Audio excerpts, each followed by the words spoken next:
Hey guys, Gaddock Teeg here, and this is the SWTOR Weekly Digest for June 6th, 2013. It was quite the eventful week in SWTOR, so let's cut the chatter and check out the goalpost summary. The big news this week is of course the first stage of true server transfers finally happening on the Asia Pacific servers. This week, APAC players began semi-forced transfers to US servers via the server transfer service that will be going live next week. Eric Musco gives a step-by-step breakdown of exactly how to perform this transfer here. Musco also answers some of the burning questions regarding the mechanics of the paid transfer service. Most of this info has been discussed in various other places, but we finally have a price. For the cost of 1,800 cartel coins, you can transfer one character from one server to another.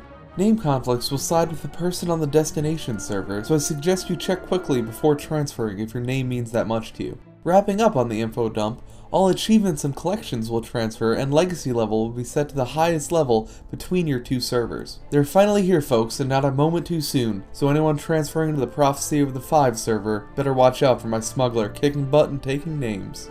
No one can say Bioware doesn't listen to feedback. Well, you can, but this time you'd be mistaken. Due to the adverse reaction in testing, last week's decision to try out resetting players' stun break upon death has been reverted. I was not a huge fan of this change as I felt it opened up too much room for abuse, while also reducing the skill of properly using the ability.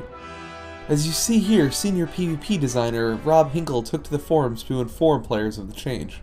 He also notes that while there are no changes made to CCs in patch 2.2, Bioware will be looking into other ways to reduce the amount of controls in PvP. I have a feeling another revamp of the resolve system is on the horizon, and I don't necessarily think that's a bad thing. Contrary to what much of the community had assumed would be in the big PvP update, patch 2.4, cross-server war zones will not be making an appearance. Most players thought cross-server was a must-have in order to make ranked PvP more successful, especially if there would be leaderboards, which is another popular prediction for 2.4.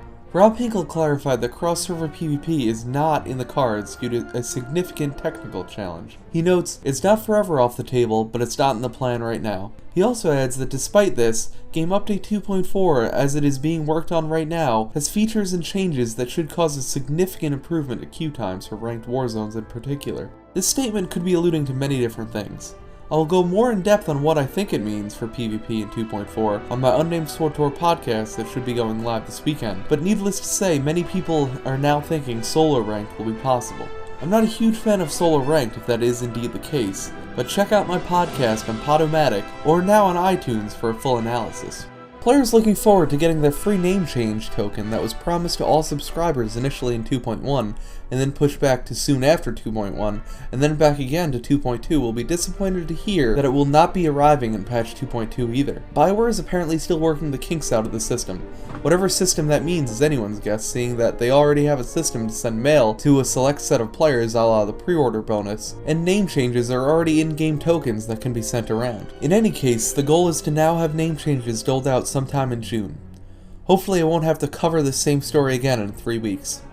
Since initially recording this, Musco has clarified some of my and many others' questions regarding the renames. This is different from the Collector's Edition scenario because it will only go to one character instead of everyone on every server. As such, Bioware has to make sure that it goes to the right character the first time to avoid frustration. The free rename will be a website-based transaction allowing you to pick exactly which character you want your free rename to be sent to.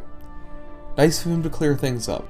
Finally, this week there was a growing minority of people thinking Bioware would have a SWTOR-flavored trick up their sleeve for E3, with long speculation threads discussing the possibility of a new expansion announcement. Sadly, Eric Musco dashed these hopes on Thursday, stating that SWTOR will not have a floor presence at E3, but will instead have one of their community cantinas to meet up with players. If there was going to be a big announcement at E3, there would be no reason to say nothing about the show until 2 days before.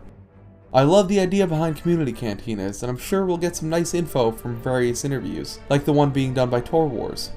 In fact, if you'd like to suggest a question for their interview, you can click the link in the show notes and head right over to the thread for suggestions. That's all the headlines from this week. As always, if you like what you've seen, make sure to like and subscribe so you don't miss out on any SWTOR video coverage. Until next week, this is Gaddock Teeg signing off.